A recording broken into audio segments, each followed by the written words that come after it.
Hello, hello, hello. Today I'm talking with Dragan Stepanović. We talked about how an easy choice can give you a hard life and vice versa, and how hyperinflation has influenced his life. I'm Ivanul from Who's Agile. My pronouns are he and him. Welcome to my channel.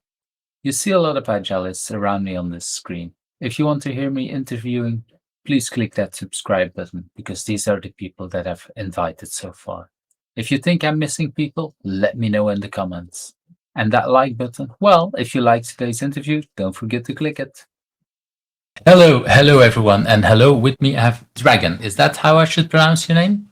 Yes, that's very good pronunciation. Although And lots of folks that are not familiar with this name, which usually comes from Balkans countries, have trouble. But your one is really good. well, I guess I'm lucky, or I tried, or I had already a couple of people here that I'm trying to find. I always find it important to ask the question about the name on screen because then people see it. Oh, it's not always that easy. We're so much used to Western names in the West that we don't always think about other names. And I think it's important to really try to pronounce the names correctly. And when I said here, I meant in my case, and let's show it on the screen. I'm in Ghent in Belgium, and you're, if I'm not mistaken, in Berlin. Exactly. And so that we see that we travel some miles, but not that much. And well, we're actually both of us were in Europe, so this means we're recording it at 10 o'clock in the morning, and on both sides. I guess it's the same time in Berlin as it's in Belgium. Yep.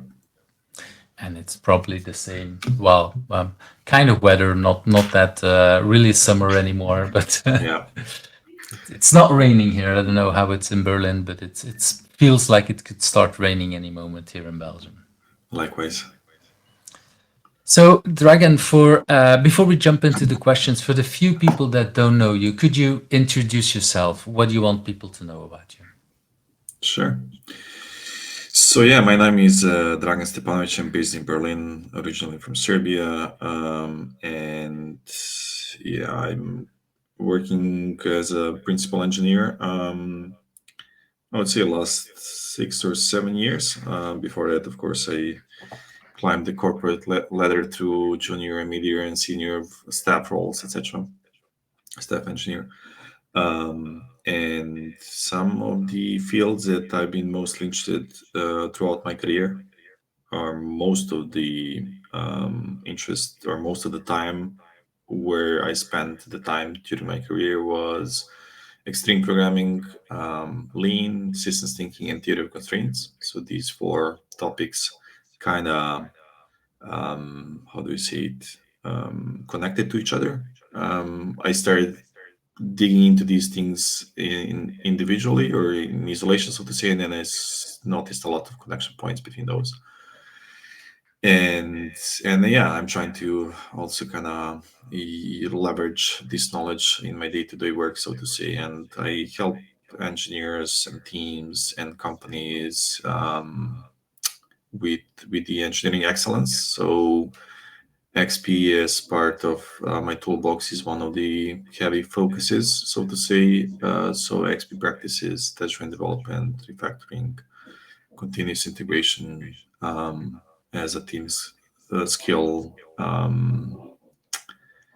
pair and Marlboro ensemble programming, trying to coach teams on how to work together effectively, have a productive, meaningful relationships at work. And yeah, I also spent quite a lot of time in the domain driven design community. So design is one of the um, my how would I say passion. I would say from the code level to the system level. And yeah, theory of constraints and lean, this is more related to the practices of the team, but at the end goal is maximizing the throughput of the value of the team and the company. So, and also along the way, have enjoyed doing that, which I think is really important point that, yeah. Didn't Uh, enjoy it in the beginning. Did I understand that, or is this I'm reading something into that? Yeah, so the point from my side was that, even though we want to maximize the throughput of the value of the company, we also want to have a joy as we are doing that, in a sense of working together and crafting better software, or yeah, increasing the throughput of the value, so to say. So I think this topic of joy at work is something that is often missing. It feels as robotic, so to say, without it, and I think often people think about it as something that is like a luxury, something on top of that, instead of something being very crucial and essential, so to say. But yeah, that's a short intro So from my side. but I really like that last part because indeed sometimes when I go, I don't know, visit the company for whatever reason, could be an interview, could be anything else. If you just walk around, you can feel sometimes that joy and you feel like, oh, these people are passionate on, or it feels really robotic and something's wrong at multiple levels. So I definitely recognize that. Yep. So that's why I wanted to stress out, focus a little bit on that joy part. Let's move to that very first question. What is something that people usually don't know about you that has influenced you in who you are? Right. Um, so I think this is a bit of a personal, I would say, but as I mentioned, I come from Serbia, and I was born at a time where we grew up during 90s, which was really troublesome years in the Balkan countries. I think I lived in through 4 wars in 8 years or so. Wow. At that time, yes. So, and hyperinflation during 1990s as well. I think actually it was the at that time, at least, I don't know the current ranking, but at that time that hyperinflation is in ex Yugoslavia, the country that used to exist. It was, I think, the second largest or fastest recorded ever. And I think prices were doubling every 17 hours or so. So it was a really crazy period. 17 hours. Yeah. And Wow. so, yeah, lots of what's it called? Shortages in so many ways, scarcity, even in for the basics, so to say. Waiting for whatever bread and the sunflower oil and stuff like that. In queues for, I don't know, 8+ hours as a whole family, so to say, and taking shifts in front of the shop waiting for these things to arrive. So I think that kind of marked my what do you call it? My also growing up in a sense, but thinking about this scarcity and being creative about it, I would say. That's one thing that is kind of that influenced me a lot, and I think there is so much comfort that we have these years, especially in the West, um, and people don't know for anything else besides that. And and yeah, I think there's something good to it, but there is also something that is not as good when it comes to that, because we get used to something that, yeah, I'm not sure if it's real in a sense, or yeah, it's kind of more fragile, I would say. So this self-reliance in a sense, and also the sense of the community as well, because that becomes very important in those times. Relying on each other becomes more prominent, and I think we, especially in the West, I would say, there's a lot of individualistic thinking to so much to a great extent, and we And miss. did I hear you? Do I hear you say that during that hyperinflation and these wars, was there a lot more community in your country there? Because I can imagine, especially in the West, a lot of people can think like, oh, then people become even more individualistic to Yeah. save themselves. But actually, what you say is that the opposite happened in your Yeah. country. Yeah, I think there's this idea that it kind of goes from everyone for themselves to then shifting into, we figure out how much we need to rely on each other in order to succeed together, right? So I think there's this threshold, this tipping point that comes as a result of that, where we switch into this more community thinking, so to say, and um, That's the Yeah. only way to survive. On your own, you don't survive at that level, I guess. Yes. Well, as a group, you survive better as on your own. Exactly. But that's Um, really nice to see and to hear. Well, with someone who had experienced that at that level, uh, and especially growing up, I can imagine that can have a huge impact on you. Uh, yeah. Stressful times, hard times, but also very much teaching, so to say. And also difficult times where we also get to which was also interesting, having some role models through that time where you see that people are still with high integrity, even though there's this pressure for, I mean, not pressure, but people sometimes think like everyone for themselves alone, individual, right? But having these role models where you observe and learn this high integrity behavior even in these difficult times is something that is very like a stuck with me, and I kind of carry it throughout the years. Yeah, I can see that it really can have an impact on you. And could you, if you want to share, give some examples of how you see that in your current life, how some of these things pop up?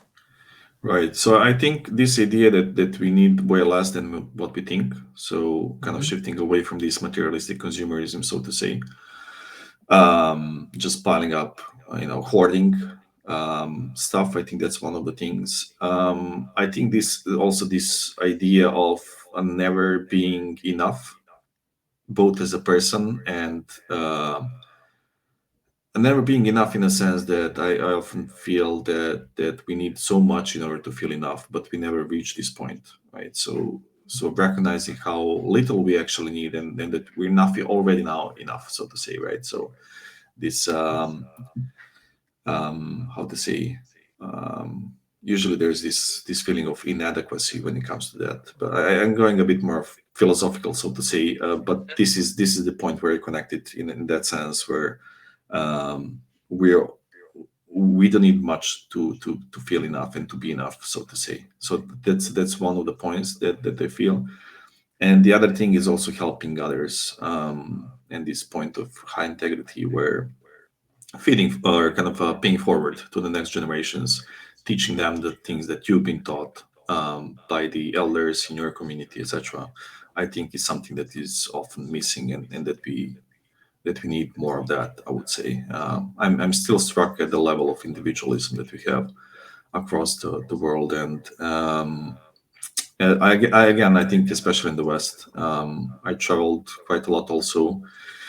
Um, in the countries that are popularly called third world countries, but the level of community sense there is completely on a different level as well. And I think there's a lot of the things that we're missing out because of that. And I think we miss this point of the fact that we're so much connected, even though we don't recognize that, is something that is hurting us a lot. I can talk about also the climate crisis, etc., and how we as humans are part of the ecosystem instead of being this decoupled thing that exists in a parallel universe but lives on the same planet. That's something that is very striking still for me. But yeah, those are a couple of a bit more philosophical points, so to say, and how these things from the childhood affect me. So Yeah, philosophical, and at the same time, we see the influence we just saw last week. Was it just last week or 2 weeks ago? I don't remember anymore. The troubles we had in Spain. yes, We had yeah, we had the troubles in the US with the hurricane Helena, I think, that devastated a lot of people as well. So we see the impact, and somehow it feels like a lot of the people are still not believing in that it's real, that climate changes, although the impact is there, and then we keep complaining about whatever. But yeah, yeah, I recognize a lot of that. mm, I also, I think I understood it correctly that you said that because you started out with saying that there was very little. So there was how did you call it? yeah, the fact that you needed to be resourceful because there was like, yeah, almost nothing. It could end up with people having, oh, I want to gather much more. And I have the feeling with you, it was the opposite. Like, oh, because I was able to survive with that little, I don't need to hoard things and I can just be happy. Is that a correct thing that I heard? Yeah, although I think most of the people that I know from this period, so to say, and me included as well, had this phase of compensating, trying to overcompensate for that, right? But then at one point we figured out and remember, okay, this is not bringing the joy or happiness that I was expecting, and then connecting the dots with the things that came before that and saying, hey, if we manage to do it with so few things at that time, um, Why do this we these need things, the so much quantity of today? this, yes, the Yeah, quantity of these things exactly. doesn't seem to be relevant in a sense. So yeah, I but really, there is yeah, always this. that's Mhm. why I wanted to stress out because that's a little bit what I've seen also with other people sometimes is indeed when you there is always some kind of compensating thing, but then when we go back to our core, we see like, hey, wait a minute, is it Yeah, actually is that the one that brings us joy? yeah. It usually is not. Okay, I want to move to that next question. If you had not been doing what you've been doing now, do you have any idea what could have become of you? Right. So there was I was interested in psychology and psychotherapy for a very long time. My wife is also a psychotherapist, and I think at the fourth, so I graduated computer science, and I think at the fourth year of the studies, I wanted to switch to psychology, and at that time I was already knees deep in the IT, which is almost completely opposite world of that. And the sunk cost fallacy also kicked in, so it didn't change. But I think I would pursue that career, so to say, or that field of interest. Pretty much, it still kind of sits with me. Also, these days, I try to make use of it. I mean, in terms of the psychology, so to say, feeds into my mentoring and coaching approach as well. When mentoring and coaching individuals or people that want to grow as engineers towards staff and principal engineering roles, etc. So yeah, I would say definitely psychology, something related to that. Interesting that you say it's different, but yeah, just like what you noticed that well in IT we're working with people, and then psychology becomes a really important thing. Maybe not as a study, but more and okay, how do we work Yeah. with people? How do we coach people? Yes. I, yeah, well, my father did kind of the similar thing. He studied originally civil engineering, and then when I was 16, he started studying psychology at university.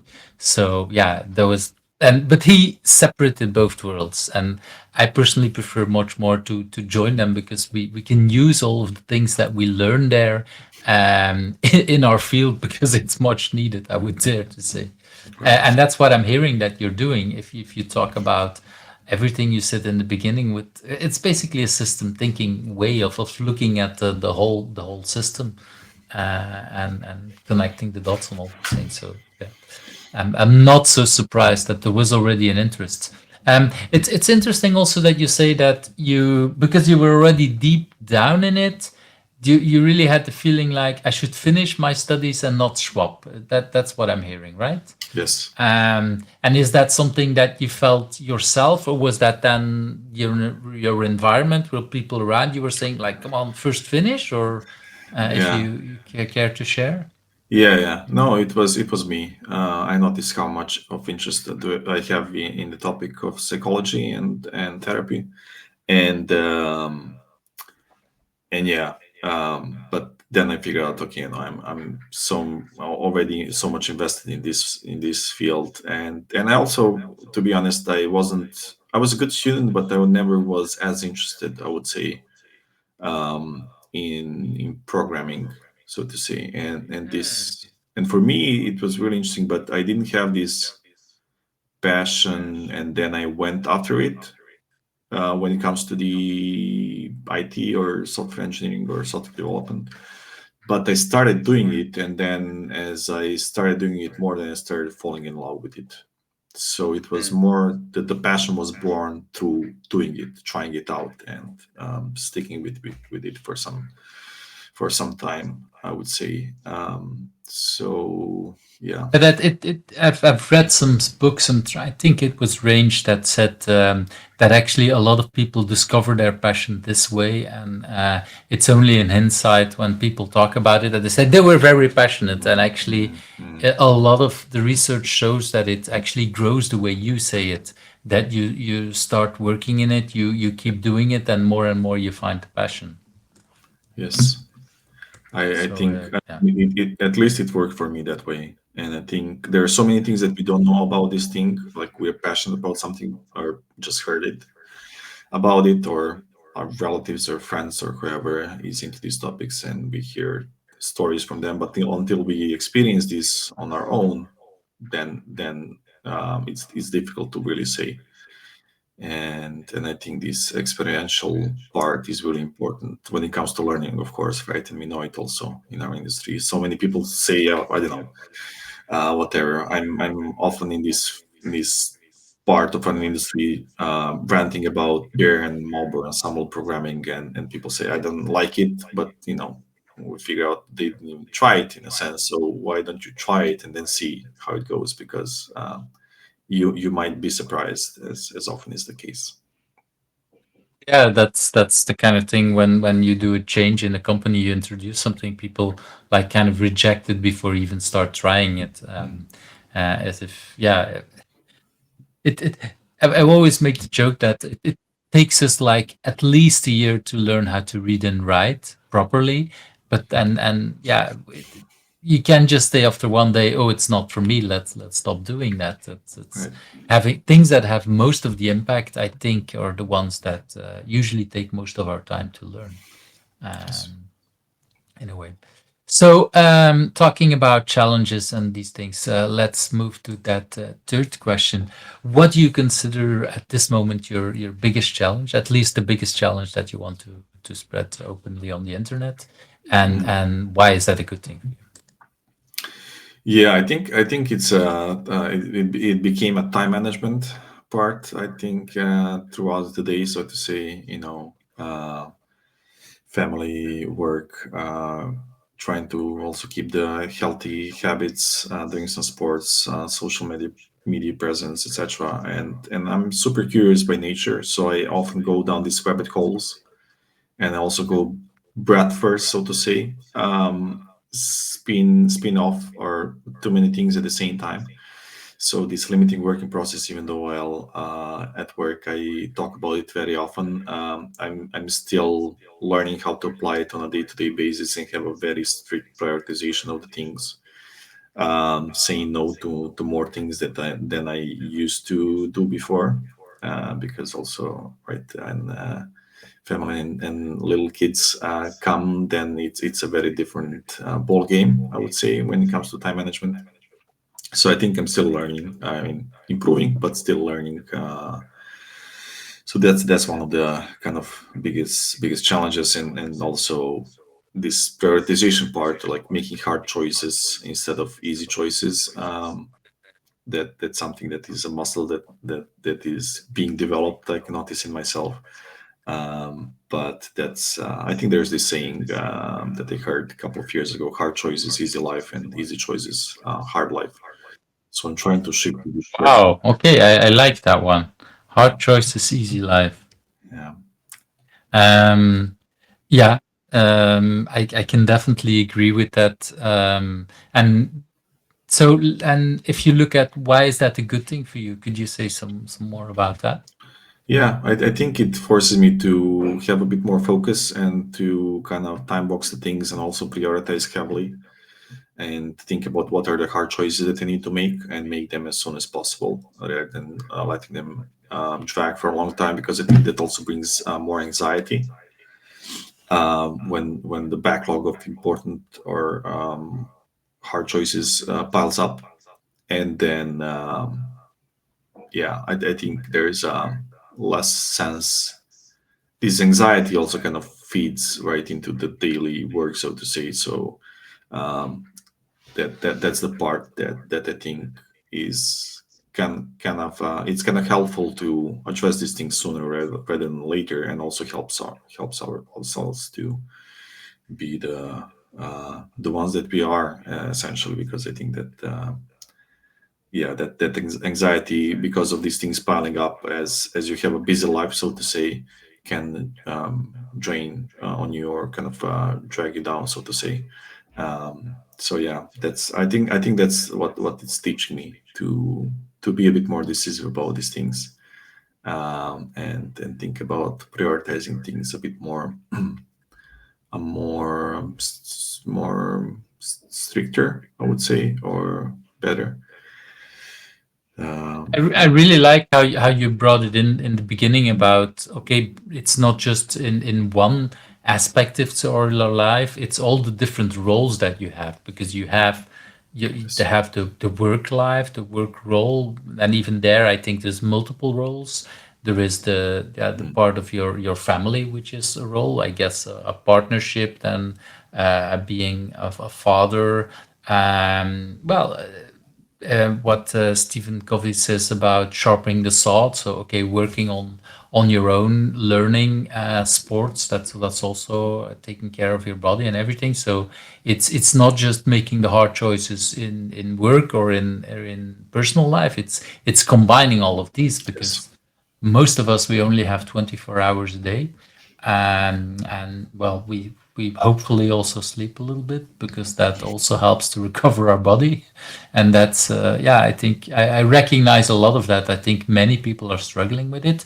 um Learning all of that, does that help you when you want to teach about limiting work in progress with the people you're working with?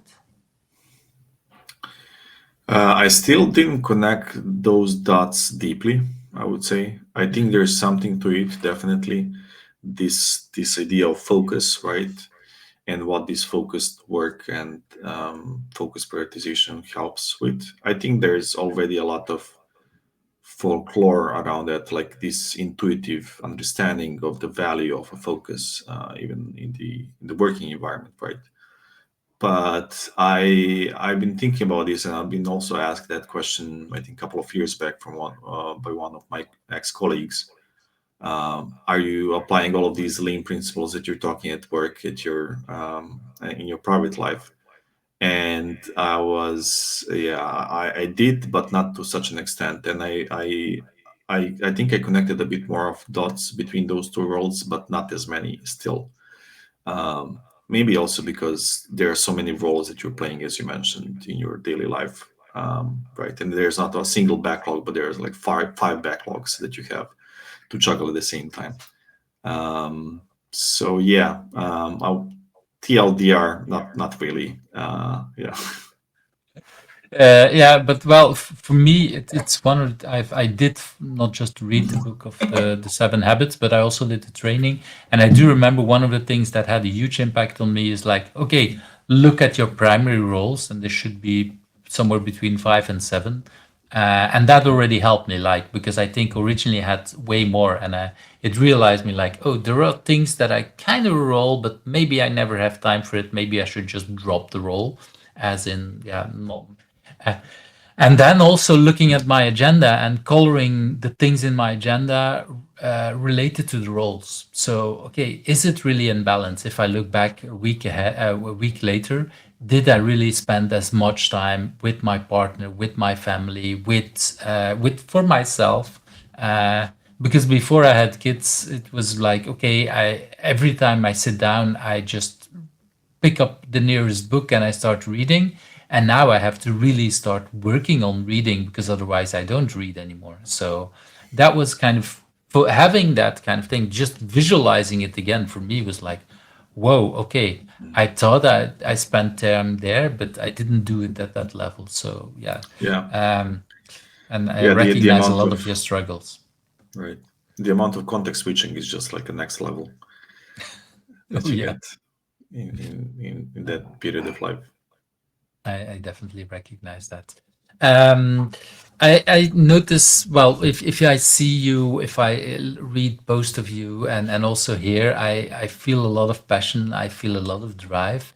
Do you know where that drive, where that passion is coming from? Is that Mm. something you always had when you were young, for example, or how should I see it?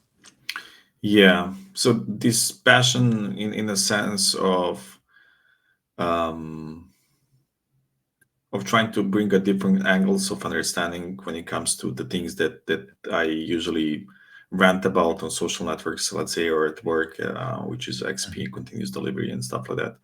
I think it came as a result of being interested in these things, going down the rabbit hole, so to say, and then just sharing, so to say.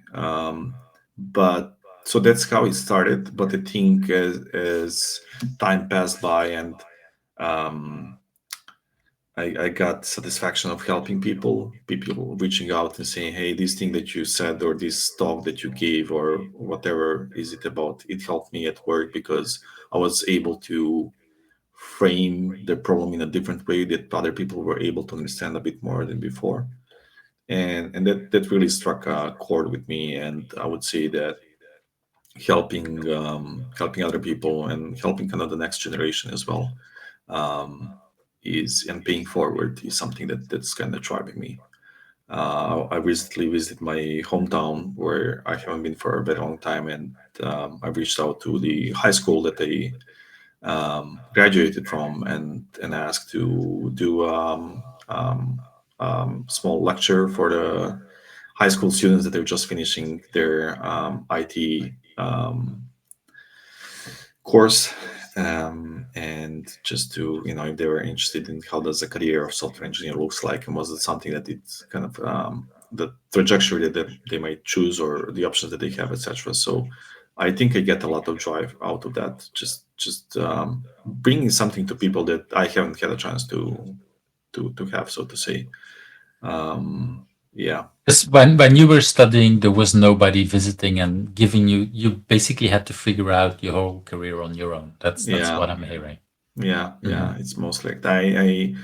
I got into this field, which is really interesting. There are lots of people that are from the XP community that they had a chat with, and it's interesting. I think there are quite a lot of people that also had a chance to have XP as a first experience, for example, and because they when they joined the industry, they joined the XP team, which is also hard to to do because XP is definitely not as uh, popular and adopted. Um, but for me, it was mostly just struggling at work, so to say, trying to write better code, and noticing all the bugs that are created, in a sense that that I change something and then something else blows out, um, and I'm not able to understand the side effects of the changes that they had, and then like testing safety net, etc. So, but I went down this rabbit hole through reading the books. That's mostly how I went down this road. So I didn't have any. I have lots of mentors that don't know that they have been my mentors.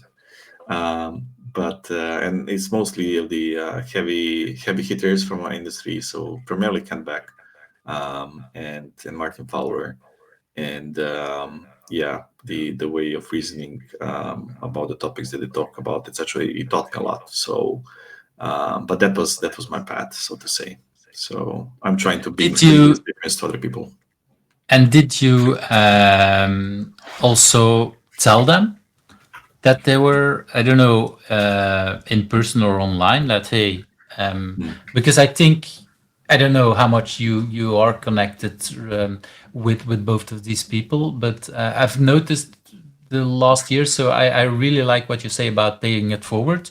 But I also noticed that sometimes we should, I try to do this more and more, thanking the people that helped me along the way, because somehow, like you say, they probably don't know how much influence they had on you.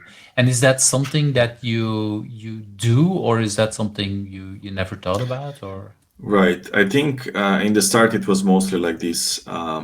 What's it called? This authority scare, in a sense that people have, because you're talking to someone who you admire so much, right?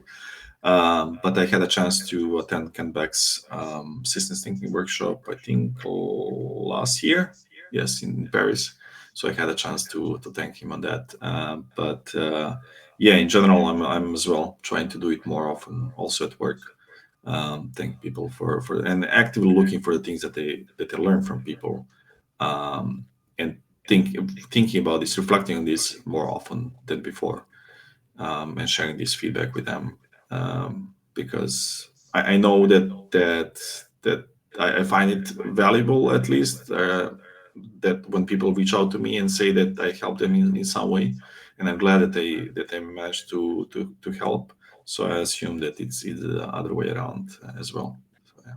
Yeah, that's why I'm asking because yeah, it, I think both are important. The paying it forward is really important to grow, especially because if you look at how many people are entering our field, you talked about doubling prices in a very short time. I think our industry is doubling every, I don't know, 2 or 3 years or something like that. I heard recently. So Mm. that's a lot of new people coming in that need to learn these skills. Yeah. But at the same time, it's also we're always standing on the shoulders of others, of course. Yes. Yes. Exactly. And talking about achievements, what do you consider your biggest achievement so far? Mm. And maybe before I ask the question, what I've noticed in the series is that basically this is your moment to brag and to be really proud. Is it easy for you to brag and to be proud of what you achieved in life? Uh, Is it easy? I mean, I try to avoid it, to be honest. It's more like I do it for myself, and these things are the side effects of that if I help someone, right? Or whatever was the achievement or whatever is the case. So I don't feel a need to brag about it because that was for me. That success was for me, right? So I can talk about it as a side effect of that, but talking about it is not the primary reason for me, in Right. a sense. So yeah, I think that's the way that I look at it. It connects also a bit to the stoicism, so to say. I like that philosophy quite a lot, but focus on the things that you can control and the things that you are asking of yourself, but don't expect other people to, how to say it, don't expect also external validation, because if you're doing it for external validation, you're doing it for the wrong reasons, right? And yeah, so it's mostly about that. I kind of just leave things on the table, and whoever finds it useful, I'm fine with that. No need for controlling that. But when it comes to the biggest achievement, I would say it's hard to say, to be honest, having in mind all of the different roles, right, that we talk about. But I think just this simple thing of um, being a parent and having a healthy family, so to say, healthy in multiple ways, I would say, and trying to nurture also next generation, trying to get them to be adults that are also self-reliant in a sense, and they're functional, and that they can function in this world that is also increasingly becoming crazy, and keeping the sanity in a sense, and integrity, and all these things that I think I was taught by the community that I grew up in a sense, and I feel that that we're often missing that. So that's for me one of the, like, focusing a lot of efforts on that one. Um, Healthy, nurturing, supporting environment. And that, well, in a way that kind of makes you, what I'm hearing, also proud of the children, much more of your work but more of the result of your work, and that's a little bit what I'm hearing. Yeah, uh, and which is indeed much healthier way than just bragging, hey, I did this or I did that. That's definitely something I right. recognize.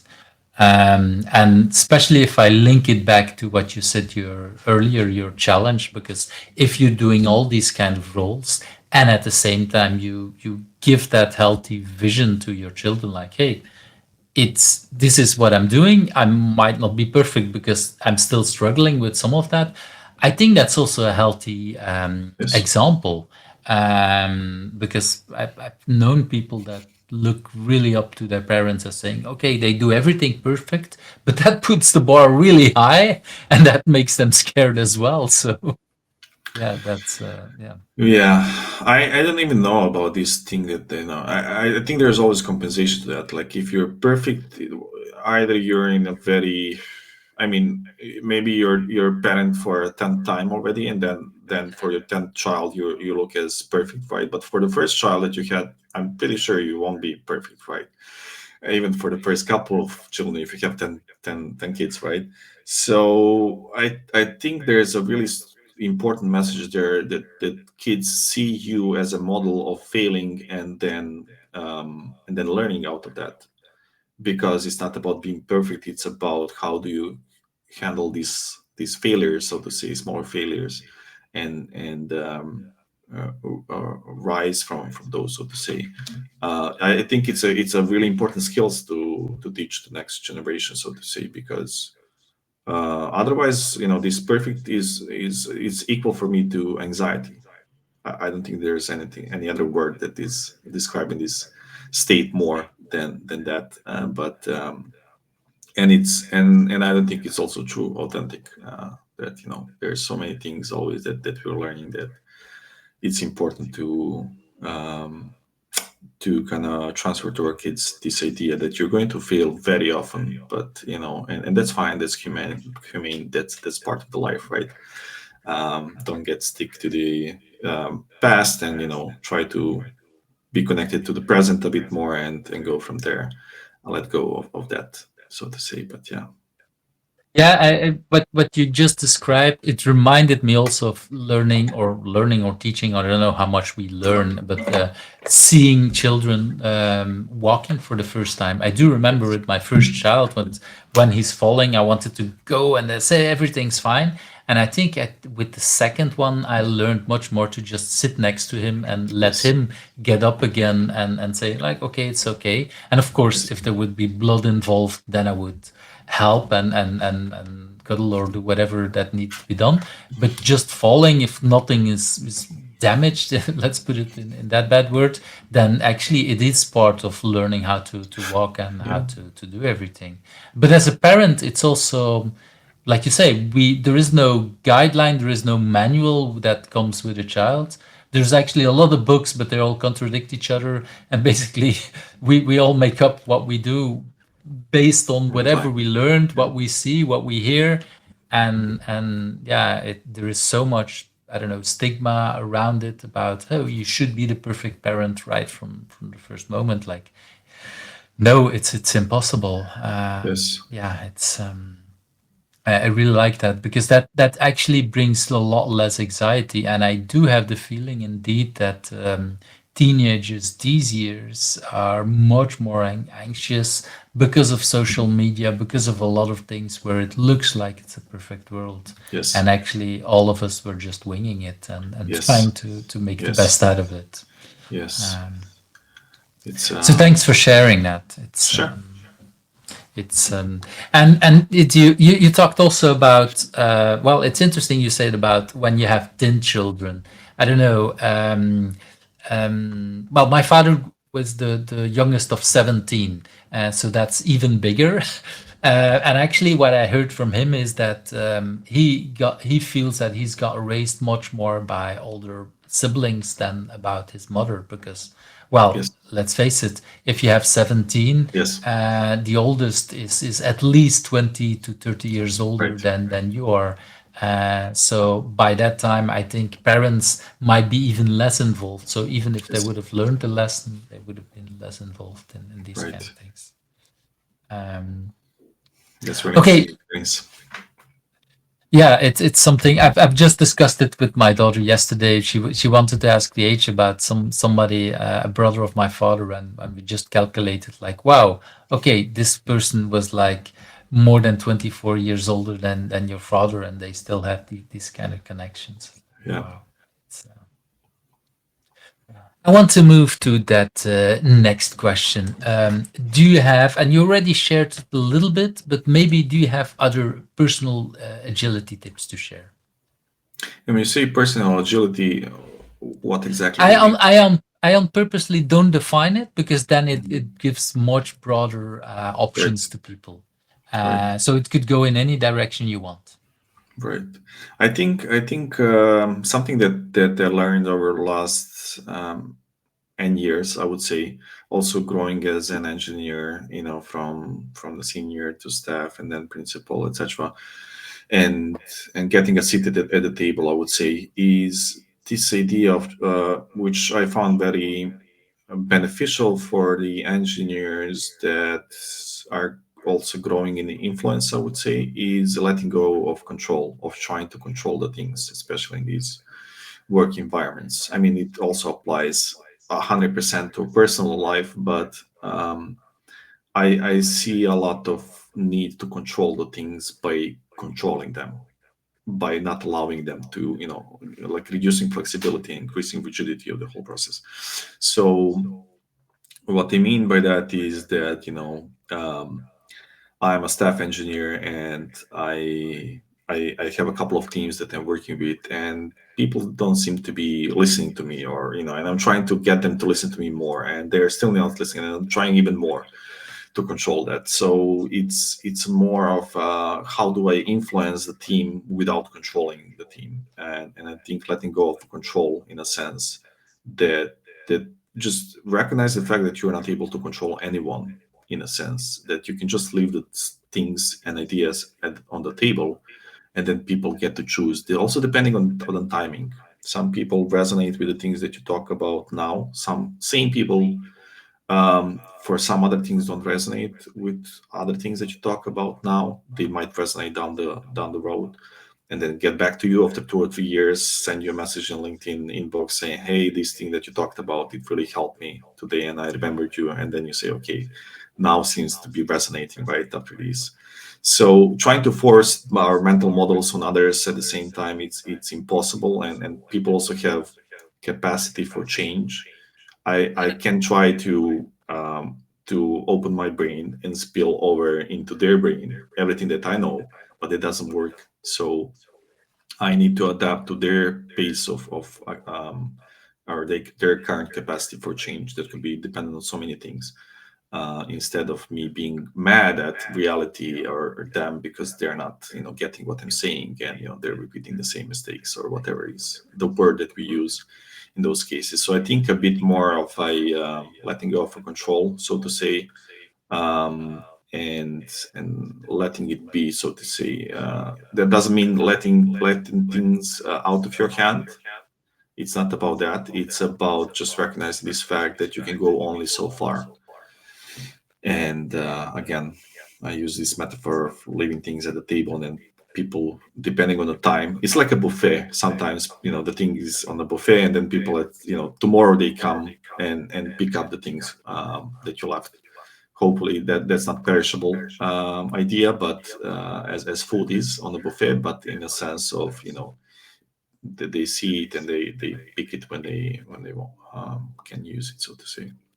And how is easy is that for you to let go? Because I can imagine that, well, there is all that fruit or all these ideas that are on the table, and if people, you might see that, hey, they need this the most and they still pick something else.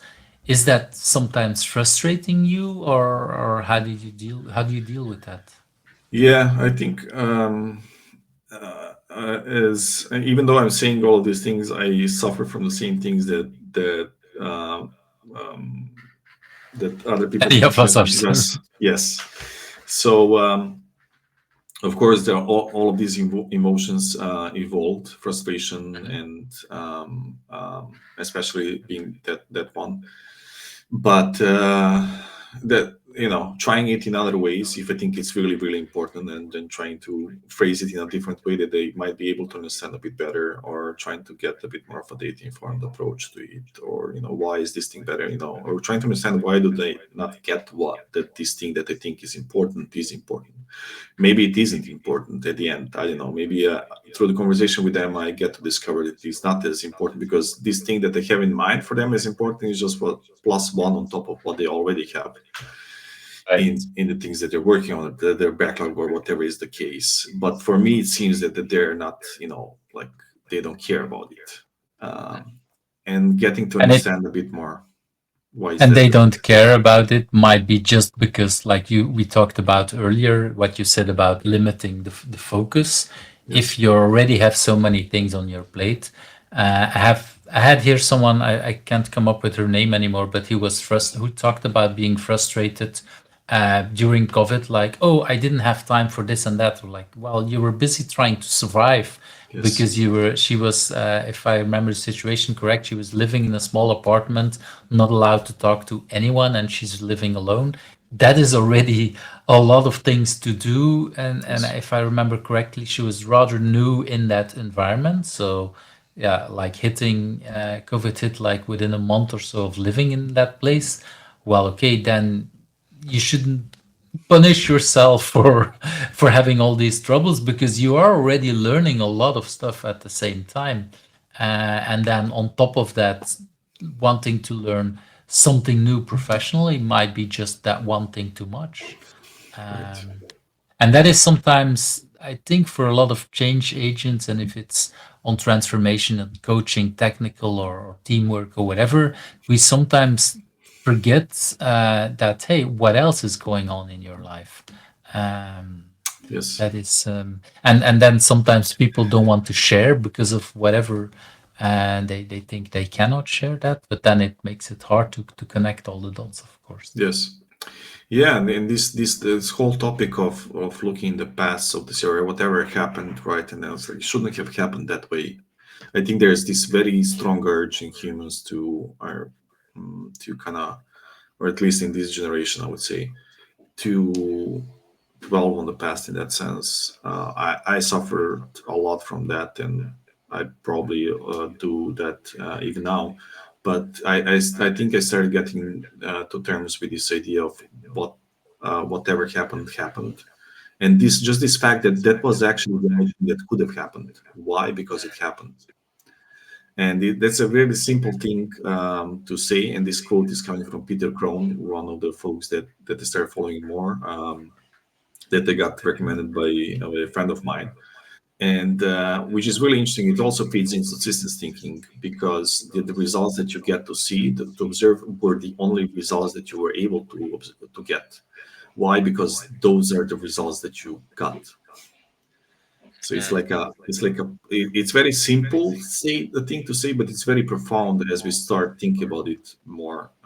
That then it doesn't have any sense, which is very detrimental to think about or getting mad about the past or the things or the this system that outage happened, and like trying to blame anyone. In a sense, that was the only thing that could have happened, because that was embedded in the system in a sense, and that was the only answer you could have got, nothing else.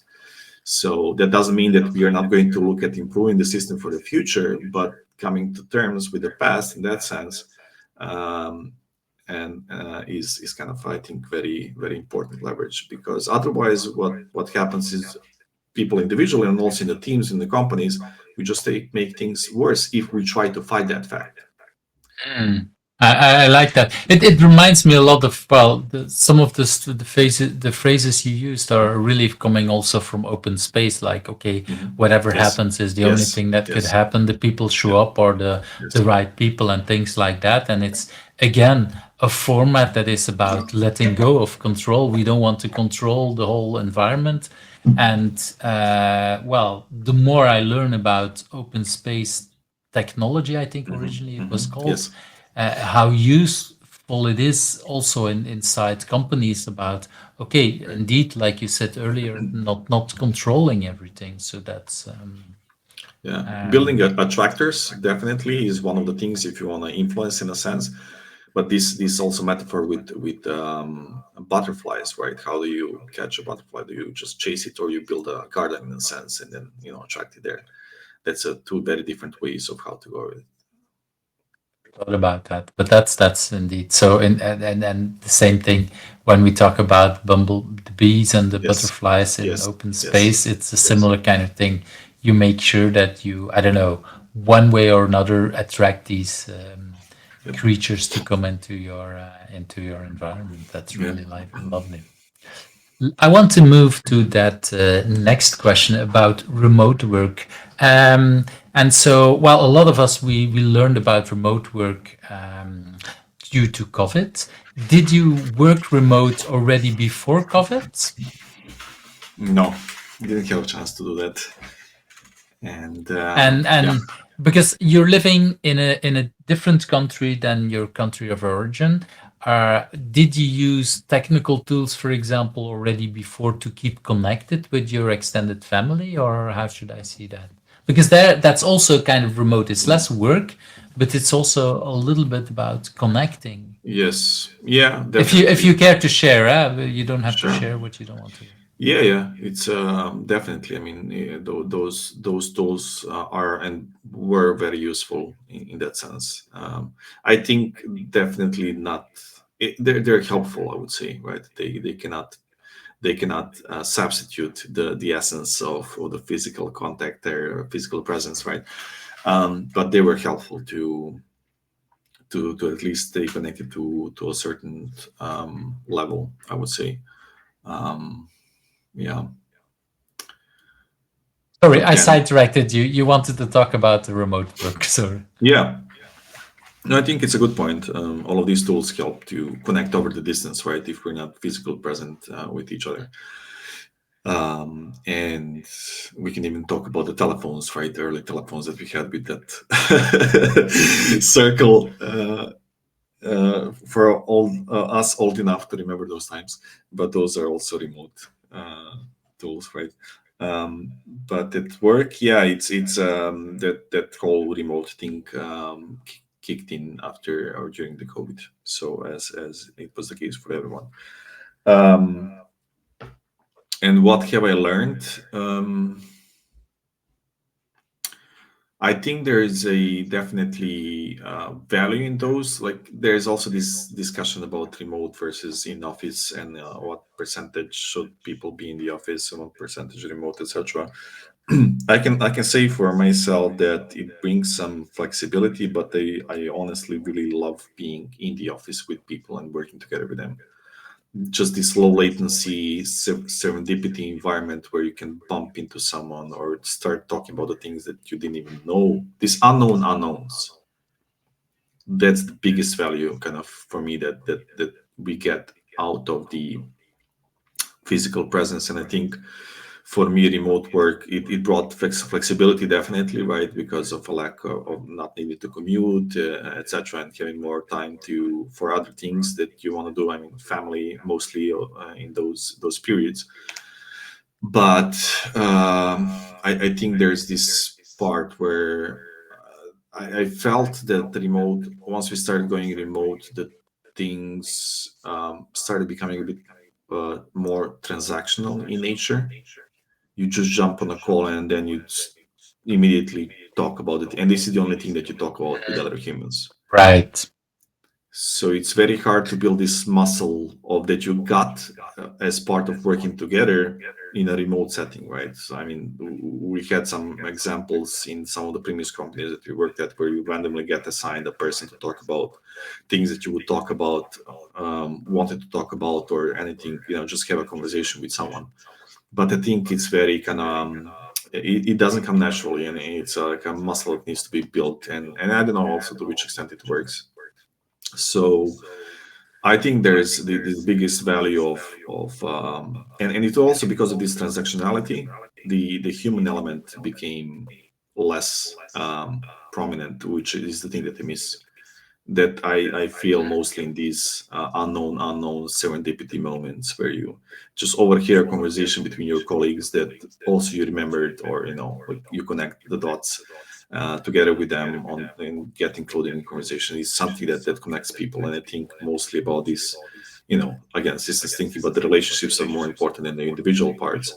So all of these things and this setting in the office that makes these things more likely compared to the world of remote work, where I think it's mostly transactional. I'm not saying it's not useful. It's not about that, of course, but I Yeah, think, but like just recognize that when we go for a Zoom or a Google Meet or whatever call, it I always it struck me a couple of years ago that as long as not everybody is there, we keep just working and we keep doing whatever we want to do. If in a physical environment I come early to a meeting, this is the moment to chat and to ask Yes. about how was your weekend or whatever. And somehow remotely we don't have that tendency to do that. So I started to doing that, but it's very hard, and I've noticed that a lot of people are reluctant to it. Why do you start talking already? But not everybody say, well, this is the moment to connect and Yes. learn a little bit about the personal life. Yeah. Yeah, I even had a person that when I was doing one-on-ones, for me, it was really important to take that time to learn about the people. And it's like, yeah, Yes. but when will this meeting start? We already started because I wanted to learn a little bit about But where's the this person. transactional part, Eve? Where's it? Yeah, Where's the exactly. agenda part? Let's talk about the agenda. That's the only thing. Yeah, and for me it was like, yeah, there is, especially if you're working remote, it is important to keep building that others, because it helps the transactional part in the end as much as well. Yes. The more you know each other, the easier it is, and to also the easier to understand. Like, hey, maybe you and me, we have a disagreement on something, but we still know each other. And it's like, okay, we Yes. we might argue a little bit, and then Yes. later on we can go back and say, okay, we are connected again. Yeah. And without that emotional and human part, it's a lot harder for these things. Maybe even impossible. I don't know. But it brings a lot. This point that you raised, it's really important because it brings a lot of resilience to the relationship, which means you get to move forward. It's more likely that you're going to find solution than snapping relationship in the first try because you didn't have a rapport or a human connection before that. And when you made the switch to, because you said you started learning remote immediately in COVID, how easy was that first week for you? Was that hard to make that switch? Uh, I think I don't remember, to be honest. I mean, those times you remember how It's fast it already goes. 4 years ago, Yes, right? yeah, and just this. I mean, it's collective trauma in a sense. Mm, So right. I think there is a natural tendency to push these things outside of your focus and even to forget about those. So to be honest, I didn't even remember my first week. I just remember it was really crazy. No one knowing what's happening, what's going to happen. So much uncertainty. So I think I didn't even think about remote work per se because there are so many other things that we were worried about or uncertain about, and this collective anxiety about it. So Yeah, definitely. There was a lot there. On top of, well, let's also face it. I think for many people, in the first couple of weeks, we thought like, oh, but this is going to be over in just a week or two, and so we were right. kind of ignoring it. I do remember that I read a lot about previous pandemics before, and that helped me to look at the timeline, saying, okay, this is going to take at least 3 years. That's. I think I made that switch in my mind after a week or two, something like that. But I still remember that first week. We're thinking like, yeah, yeah, okay, we'll take it a little bit easier for a couple of weeks and have to figure it out. But no, it actually took a lot longer than we Yeah. realized at that Yes. moment. Yeah. Okay, let's move to that book. What's a book that you have read? And I kind of, well, I think the people who, I know, of course, which books you will bring, but I think a lot of people might already sense after this conversation in what direction it might go. Right. So, what's the book that you want to you talk So, about? yeah, the one that I mentioned is Thinking in Systems by Donella Meadows, which I get asked a I lot. think that's this. This is the book. Yeah. And so, what do you like about that book? Was that the first book about systems thinking that you read? Yes, it was the first one. And I remember it wasn't as popular at the time. We're talking about 2018, 2019 or so.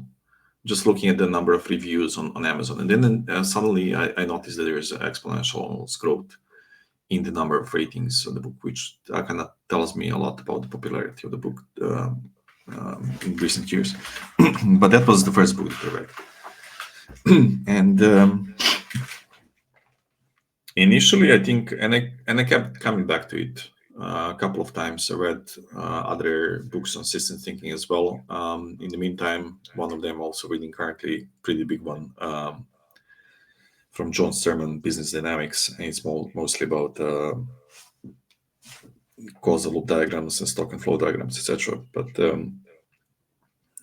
So I started also doing the workshops on introduction to systems, thinking through system dynamics and causal loop diagrams.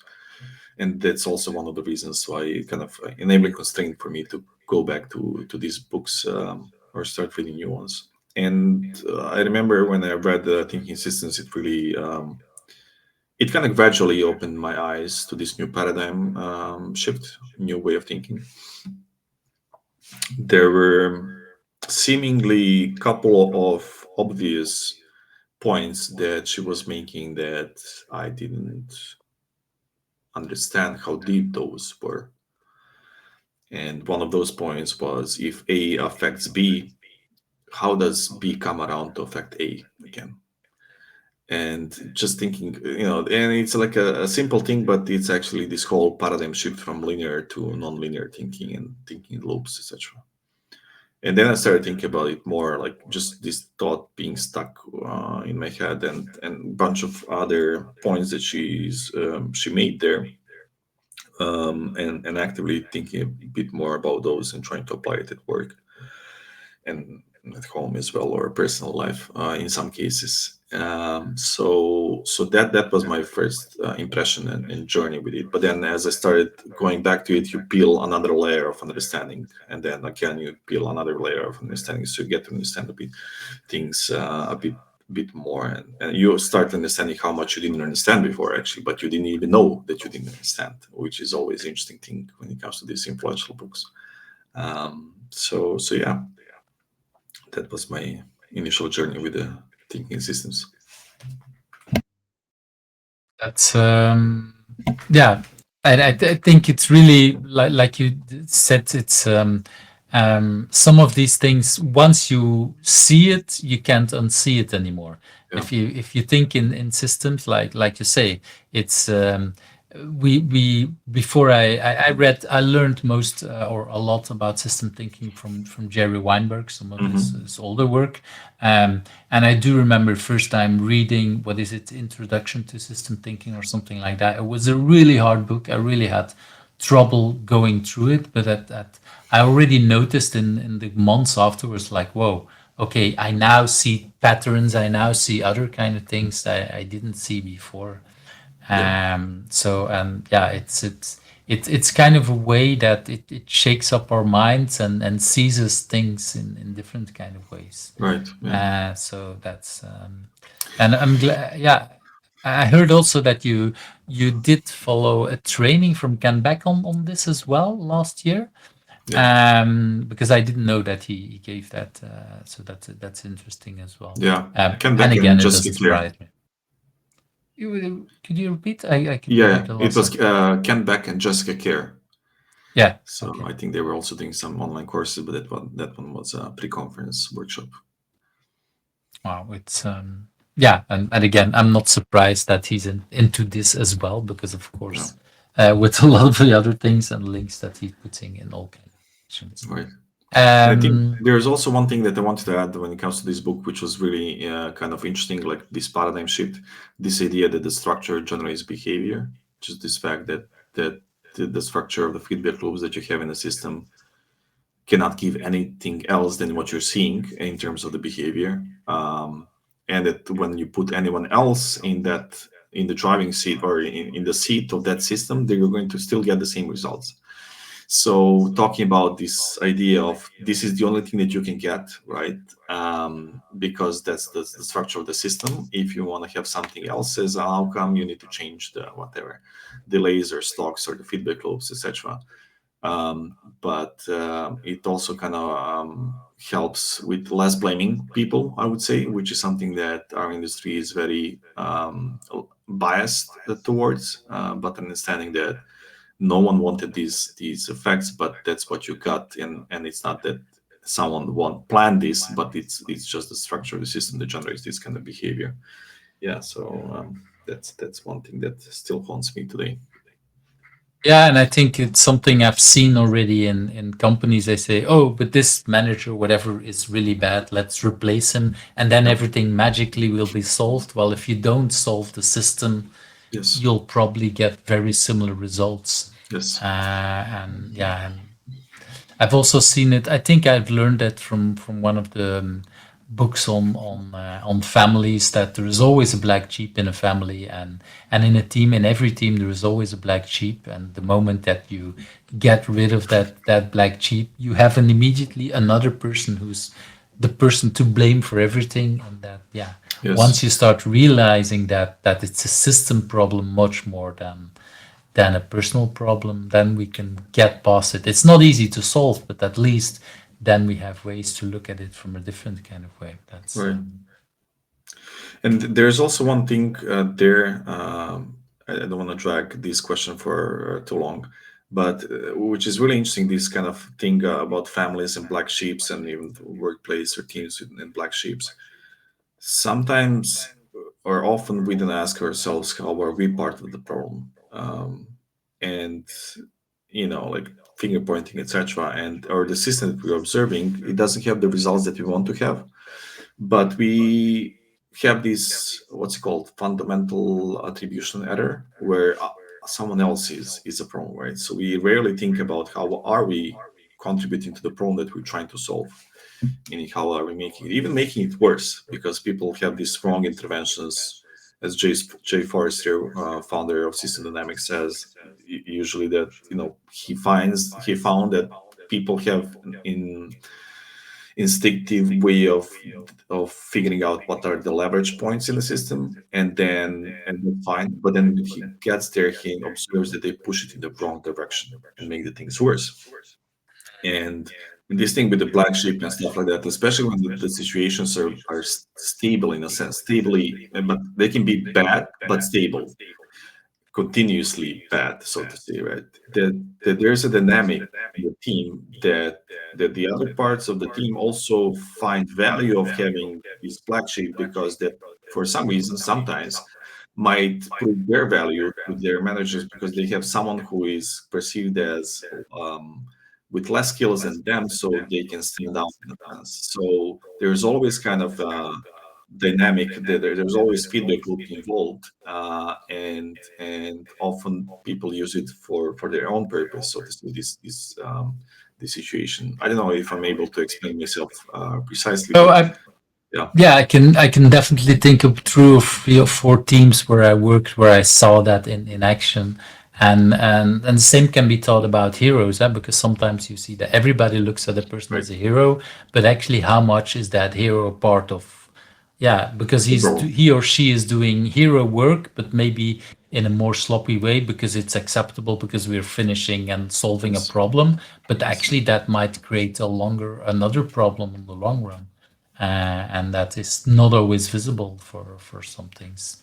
Exactly. And that's, yeah, and it's again, once you start thinking at systems level, that you look broader. And when maybe thinking about how do you introduce these kind of things when you work with companies, because I can imagine you have that knowledge now, but sometimes the people that you're working with have less of that knowledge. Is that easy to have people think and at the system level? I think it's not easy. I think because there are so many things that are structured by functions, by silos. When you think inside of the team roles, the QA or the front end engineer, or even these heavy specializations of, I don't know, whatever, back end Golang engineer. I saw job ads for that. Like how more specialized can you be than that, right? So it puts people into this very analytical mindset instead of synthesis mindset of trying to see things broader. And I think this structure is also generating a lot of this behavior in the sense of compartmentalized understanding of the system.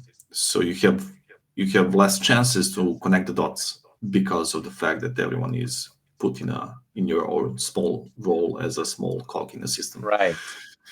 So how do you expose people to more, to understand more, like how, what's the marketing team doing, why are they doing that, the thing that they're doing, or like the simple example is just this thing that you have a production system that is running, and then you have a marketing department that runs a campaign, and there's a self-inflicted DDoS, denial of service, where the campaign actually The brings the system. marketing is actually, yeah, exactly.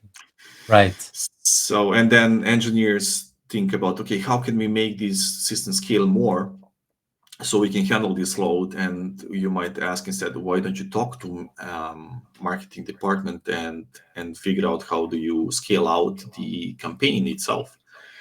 So maybe it's a social technical problem where the departments are not talking to each other, and it's like you have this external, like as external company in a sense, rather than part of the same company.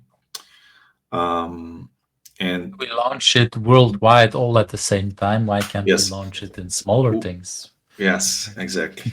Um, and getting to uh, getting kind of connecting the dots for people is something that they found valuable, in a sense of understanding how much how many times we get to hear about decoupling as a favorable thing to have as a property of the system, right? It's so, there's so much obsession with decoupling, but there's some less understanding or misunderstanding of how much essential interdependence there is between the elements, that you cannot decouple some things because they cannot, because there's inherent interdependence between those. And I think that's one of the things that I find important for people to connect the dots, which is when you think about it, let's say that you have company A and then you have company B and their competitors, and if company A's production system goes down, it creates the load test on the company B's side. Right, exactly. But no one thinks about it, and they see the increased load. They don't even have an idea where this thing is coming from. Maybe someone is trying to, they are using the other app or whatever, and then they saw that it's down, and then they connect the dots. But that's the level of inherent interdependence between the systems that we don't get to understand, because it's very submerged, it's very implicit, and people think that it doesn't exist because they don't see it. So how do we increase the visibility of this essential interdependence, something that you cannot remove, in order to see the systems as a bigger thing, rather than thinking we're decoupled, or like this team is decoupled from the other team. And then you can imagine how much interdependence between the teams inside of the companies when there's interdependence between, or this whole thing with the pandemic. Someone decided to try something in some village in or near a big city in China, and then the next day the share price of Zoom remote working tools are skyrocketing. You have an idea why? If you slept over the couple of days or whatever is the case, right? So that's how much things are interdependent and connected.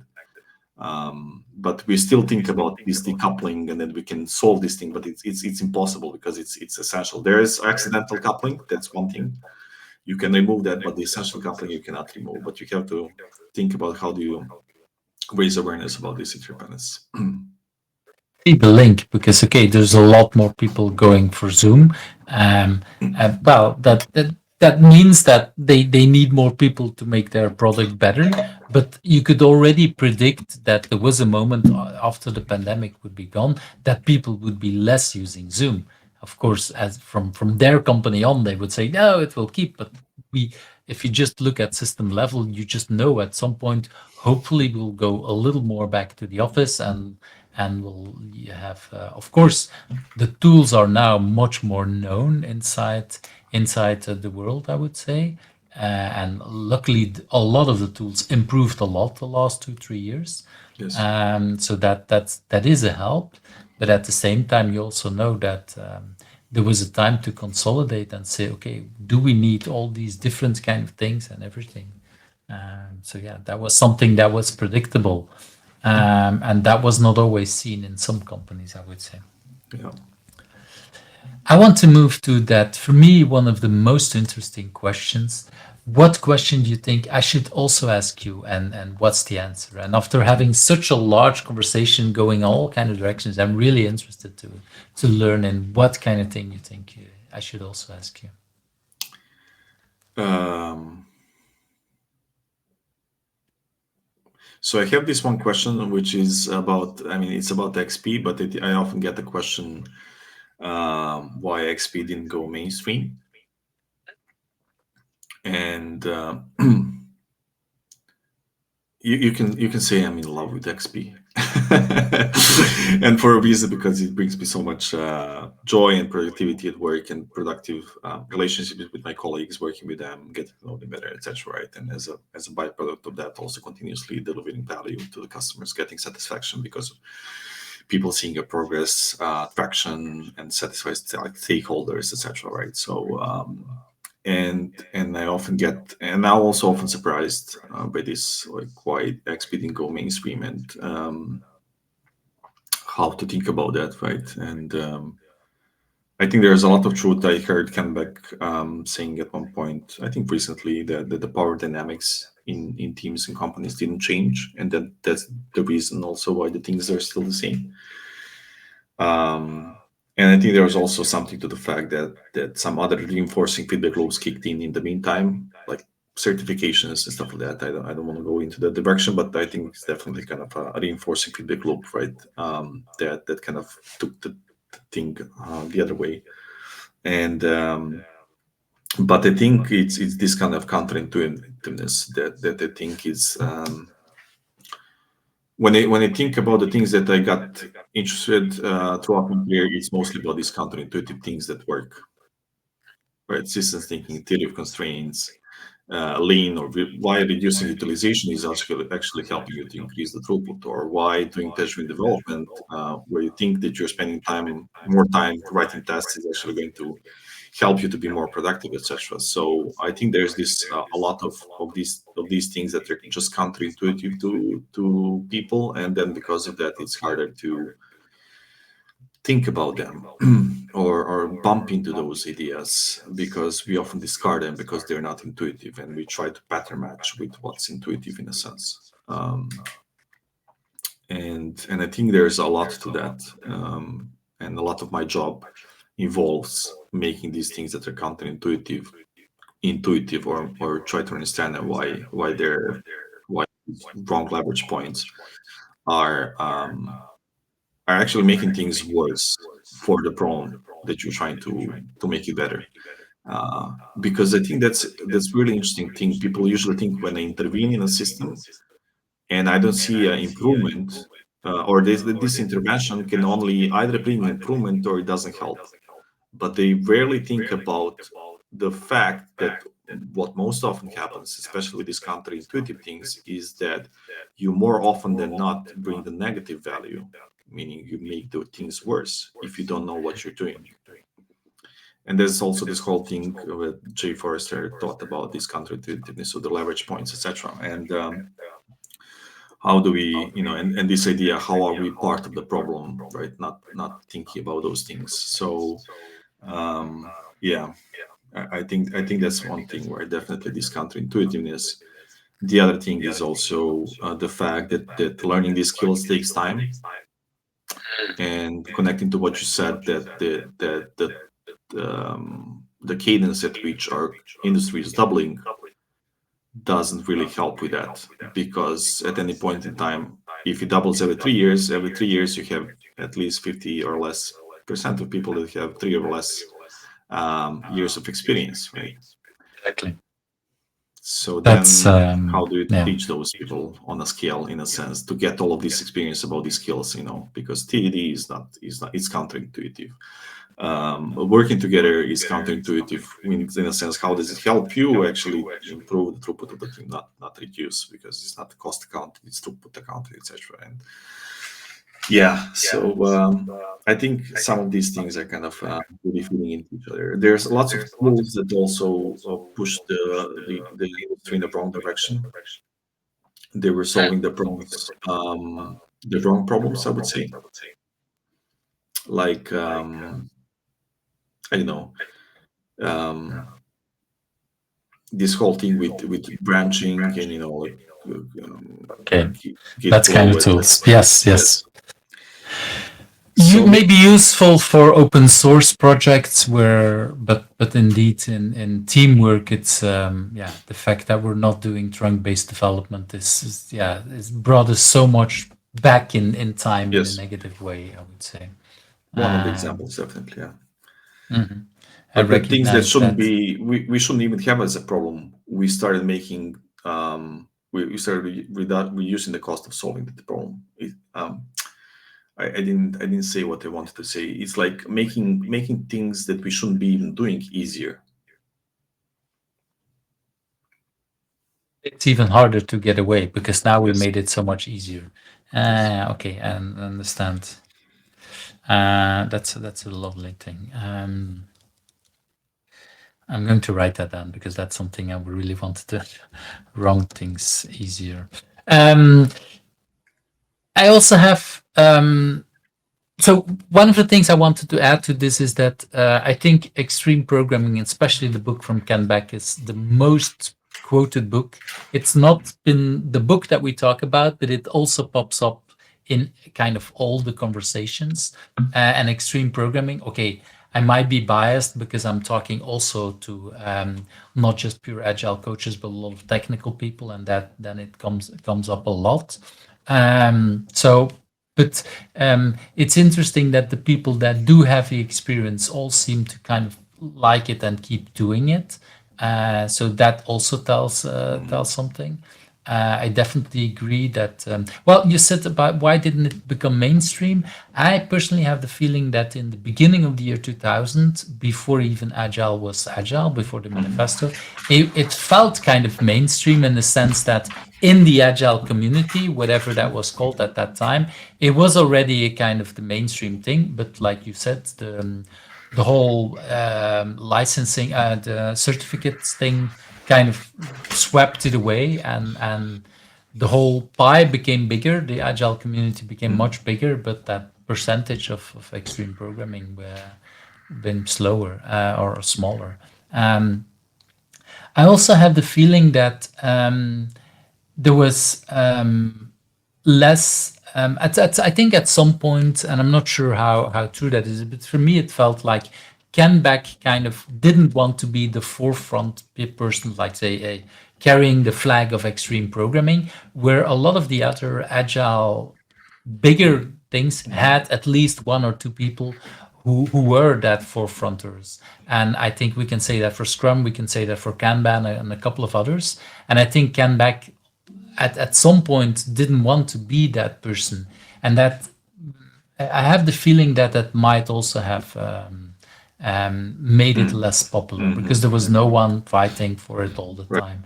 Right. And I see a lot of people who love extreme programming who love much more other kind of things. It's just one of the important tools in our toolbox, but it's probably one thing, and all of these things in extreme programming that we use a lot, but we also use system thinking. We also use a lot of other things, and at least if I look at me, I'm not always calling it extreme programming anymore. I'm just using multiple of these things without giving it a name. I'm not sure if Yes. that's something you recognize or. Yes, I think yes, definitely some teams converge on these practices in some other ways, even not knowing about that. I don't know to which extent that's kind of questionable, but I think it's also one of the good approaches to not label the things and just kind of follow the path implicitly and then arrive at this point. And because I think there's also this kind of you mentioned extreme programming is like no one wants to be extreme. Um, but That sense, it might have been a bad name, but yeah, we that it's hard to know. Like you say, we don't know what could have happened if he had chosen another name. yeah, yeah, it's extreme short feedback loops programming, I would say, and I think it's very hard to find a person that is not going to agree with having shorter feedback loops. Everyone wants to have that, so I think that's kind of a bit more. Yeah, there are a couple of Except words the that people who might be afraid of feedback. Eh? I mean, there might be yes, people who don't like it to get quicker feedback because yes, it. But then it tells a lot. well, it Yes. might tell a lot about Right. how grounded they are and how yeah how much they want to learn at some Yes. levels. Yes. But that It uncovers might some other dysfunctions or some other problems, and yeah that's a I didn't want to mirror use that the someone doesn't want to go. Yeah. yeah I wasn't sure if I wanted to use dysfunctions or Yeah. negative, but yeah I think it shows other kind of things. I personally love feedback in all kind of ways. It doesn't mean that it doesn't hurt, because sometimes feedback does hurt Right. when it shows a vulnerability or a problem that I might not be ready to tackle. But it is important to learn that, hey, maybe I should tackle it. Right. I want to move to that very last question about who do you want to invite next? Who do you think I should ask next? Right. So I have two names. I know Mhm. that I've sent you one, but I actually wanted to have two. And one is Mhm. Amitai Shlaya. So I really love. I think that's him. Am I Yes, correct? yes. I really love listening to Amitai, and also learned a lot from him. And the second person is Wait. Just stay a little bit with Amitai. How did yeah, you come to know him? Tell a little more about him sure. before we So jumped into something. I met Amitai, I think, in 2019 or 2018, Socrates conference, in the big one in Germany, in Soltau. And Amitai ran maybe 48 hours mob session that was running all the time. So people And dropped out, came. came in. And Yes. And I think there's the first time that they met him, and I think and the one thing that I really loved from his work was the podcast that he had, this 3 minutes podcast about lots of topics on agility. So yeah, that was kind of the initial connection, I would say. Yeah. and you've noticed that, yeah, you learned a lot from yeah, I would say Yes. indeed listening and being Yeah. there. Yeah. Okay, thanks for sharing that. Let's then move to that second person you had in mind. So the second person is Susan Kaiser. Mm-hmm. I met Susan, I think, this year at FlowCon in Paris, but I know for her work for quite some time now. So Susan is very active in the domain-driven design community, world mapping, and topologies, connecting the dots for us in that sense. And I think she's about to also release a book on the topic that I can't wait to read. Um, And this is Suzanne, right? yes, yes. So I would suggest Suzanne also as one of the future guests. I would love to see Yeah, her as a guest. both of them have been already on my list, but have not been interviewed or not been invited. I think Suzanne might Nice. have been invited already. I'm not sure, but we haven't had time to have a conversation yet. So yeah, there is definitely. I look forward to talking to both of them, and it's nice. Yeah, to bring again people who have similar kind of things, and at the same time bring in other kind of nuances, I would say, about a Yeah. lot of the things that we're talking about. So yeah, thank you for inviting them, and I really want to thank you for your time, because it's a little more than an hour and a half that we're talking here. It's for me, I don't, yeah, for me it was a really interesting conversation, going a lot in different kind of directions, all well Likewise. linked. So it's really nice. If people want to connect more with you and yeah learn more about you, what would be a good way to connect with you? So I'm mostly these days present on LinkedIn. And And I think that should be the yes, link. yes, thank you. I also have a website. I mean, it's a blog actually with small batches, small I posts. hope that's this one. Yes, It yes, links back exactly. to GitHub, I think, but Yeah, yeah, it's yes. And I'm slowly also moving from ex Twitter to Blue Sky. So I think I'll be more active on Blue Sky going forward. I see a lots of folks also migrating there. Like there's a lot of people that they used to have as folks that they interact with on X Twitter now on Blue Sky. So yeah, I'm kind of looking forward to see how is that's Yeah, going to pan out. for me, it's like every time I go back to X or to Twitter, it feels like very quickly like, no, I don't want to be here. But then I might not have everybody yet on Blue Sky, so Yes, it's still looking a little bit yes, and creating. But I do, for me, Blue Sky feels like Twitter in the beginning. yes. It has a lot of that same community vibe that was there, like I don't know how many years ago, and so yeah, I definitely. But I noticed that yeah, I should probably remove a lot of the links on Twitter on my devices and just add Blue Sky and just use that as a first habit or whatever. But yeah, it's. I recognize a lot of that. Well, Yeah. thank you very much for your time.